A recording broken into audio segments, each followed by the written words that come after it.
Ako si JJ! Ayun man! Ato ayun man!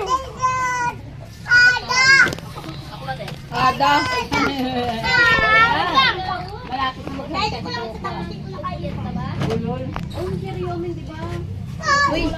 Bulol Lang pa. din makalmas ito. Pangit yung ganyan papaya. Mas maganda pa yung gano'n. Nakita mo sa magilid yung mahaba dito. Tignan mo mamaya. Mas maganda bilhin na lang sa palengke, tapos patubuin mo na lang yung buto. Ayan, binili ko yan. Magandang klaseng buto nga naman. Pero ayan, may bunga siya marami. Pero bilugan lang. Maliliit. Ay, hindi siya humahaba. Parang panggulay lang ta. Panggulay?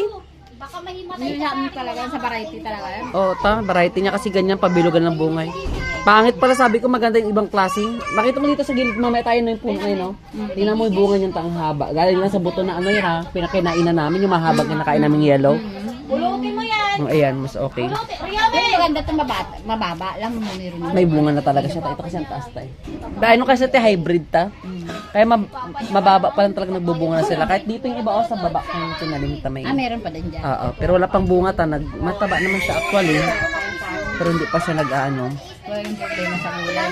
Oo ta. Wala. Dito nga ta ko masipag ka lang. Masarap magtanim kaso ang problema dito ta. Pag tag-init, dry ang lupa talaga. Ito, ikaw soft drinks to.